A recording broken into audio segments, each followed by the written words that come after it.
This video contains misinformation. Marvel Rivals is a third-person 6v6 class-based hero shooter that takes place in the Marvel Cinematic Universe and was made by NetEase Games, who are very credible because they made mobile games.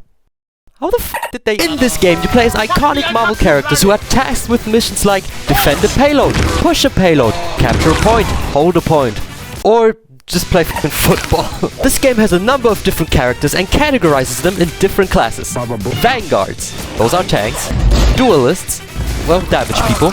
And strategists. Strategists are usually healers or support roles, who help the team in very effective ways. Marvel Rivals is more than just an Overwatch clone. Man, this is some bullshit. No. It's the upgrade. It's a feeling. And to understand what makes this game so special, we have to start with the characters.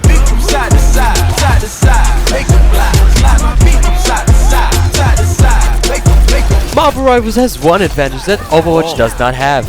And that is that you already know most of the characters. You know them from movies, shows, comics, and the occasional cosplay. Fucking dumb nigga. So let us meet our diverse and ever-growing cast of characters. Starting with Iron Man. Iron Man doesn't walk, he hovers. This guy possesses the ability to fly and shoot from the sky, something your enemies will not see coming. His primary attack is shooting small laser pulses. He can actually power up like a transformer and do way more damage. His right-click ability is a hit-scan laser beam. This beautiful ability will come in handy if you can actually aim. His ultimate ability, though, is a high-energy beam charge that will do massive amounts of damage and almost kill anything that gets caught up by it. Jarvis, blow up his family. Bruce Banner, also known as the Hulk, is a beta male by default and an alpha male when he feels like it. This mutated scientist is a normal guy with a gun when the round starts, but you can mutate at any time into a big green fucking beam with the speech pattern of a 3-year-old. He jumps and he punches, you know, like a monkey. He has a good amount of health, and when you die in the Hulk state, you revert back into the scientist. If you have your ultimate ready, he gets more mad. I played him for like 2 minutes, there's nothing really to him. Star-Lord, or better known as B1, is a warrior from distant stars. A bit like Iron Man, but less emotionally stable. Using dual pistols like Tracer, he shreds enemies of plenty. He has a dance ability that is literally the exact same as Spider-Man's ult. His ultimate ability though is a power surge with aimbot. This is literally just aimbot. Spider-Man! This game of course includes your friendly neighborhood insect. Spider-Man is a difficult character to play. You see that? 5 stars. He can uncontrollably web swing around the entire map with incredible speeds reaching up to Mach 8. Shooting webs at your enemies is also a viable possibility. But his primary attack is just using his fists. Just like a true New Yorker. He punches up, he punches down, and he has a real spidey sense. His ultimate ability is dancing sporadically around while shooting webs. Invisible Woman. She is the newest addition to the roster and can turn invisible. Invisible Woman is the community's most beloved snow bunny with her ability to make players feel a certain way. She's classified as a healer, healing players in need. Every healer has the ability to see when teammates are hurt, which they then choose to ignore. Her ultimate creates a self-looping iron curtain that makes everyone within that circle invisible. Punisher, the world's most edgy teenager. He never grew out of his 2000 Skullface era. This soldier fears no man and no tree, because he is armed to the teeth, using 2 weapons, an assault rifle and a shotgun. And to be honest, nobody uses a shotgun. He comes also equipped with a smoke bomb that makes you disappear like a ninja and also highlights enemies through it. He also has a zipline. That is honestly dog shit. His ultimate ability is him transforming into a fucking mech with unlimited ammo and rockets. To be honest, S tier. Moon Knight, also known as the White Batman, has a love affair with the moon. This weirdo, who apparently has his own show, I didn't know, has way too many abilities. He can shoot moon-shaped boomerangs and throw down an Egypt symbol. That, to be honest, I don't know what it does, but it does good damage, trust me. He can do this weird spin move into the air and also glide like Batman. His ultimate is a moon summoning circle that bombards enemies with moon fragments. Psylocke. Psylocke is the female version of Genji. She can become invisible, shoot small pink shotgun-like pellets, and dash into any direction.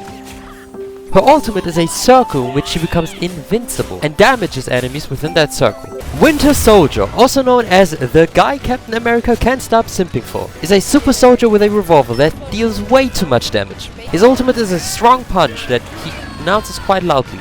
Loki. Loki is the master of illusion and deception. His abilities are solely there to confuse the shit out of your opponents. For example, number 5. He can make clones of himself. Number 4. He can swap places with these clones. Number 3. He can make himself invisible and swap places with clone. Number 2. He can heal. Number 1. His ultimate is to shapeshift into any anime character and use their ultimate instantly. Magic!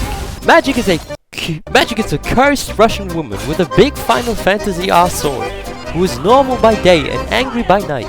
Her abilities include using portals to dash and create helping minions, and just overall being a fucking headache. Adam Warlock. Besides having the coolest name ever, he has no hoes, no friends, no life, no mixtape, no money. Wolverine, also known as Deadpool's abusive ex-wife, has arguably the worst haircut you could possibly imagine.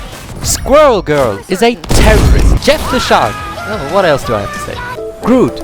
After he escaped the hell that was Plants vs. Zombies, Groot became everyone's favorite tree. A wise, mystical tree. Iron Fist, a well-respected Charlotte warrior from the depths of Little Italy. He punches with zen and tranquility, and he will get his revenge. The mission area is yours to capture now. Namor, Aquaman, Hela is hella weird. Storm, Hawkeye. Let's be honest, who gives a fuck? There are, of course, plenty of characters I wish to see added into this game. Marvel is a huge IP and has so many characters, and therefore this game has an infinite amount of potential. For example, I'd like to see Thanos, Deadpool, Ultron, Doom, Ghost Rider, and of course, my favorite character, Pepsi Man. Like I said before, this game is a team game, which creates various problems, including unconditional love from others. Ganz kurz, Overwatch. direkt. Halt die Fresse! This game gives your team the option to use a lineup of certain characters to unlock bonus abilities, and the game will let you know once you unlock them. For example, Punisher, Raccoon, and Winter Soldier is a combination that grants the passive ability to have unlimited ammo when Rocket Raccoon does his circle ability. And not just that, there are so many more. Let's get to the part of the game that makes every muscle in your body tense up. An event so chaotic it shifts your perception of reality. This shit makes you hunch over, no matter how good your posture is. I'm talking about...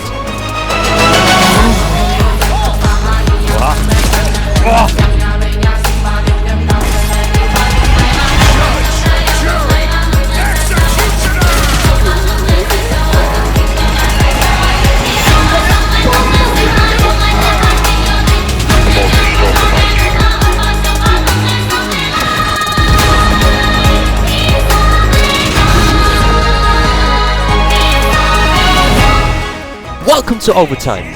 Overtime is new to me, because I never played Overwatch. In other games like Valorant and CSGO, it's either win or lose when time runs out. Here, it's different. This happens when time runs out and your team almost won, but there are still enemies fighting for the objective. You have to clear them out first, and then you win. This is also the time where everyone decides to use their ultimate ability.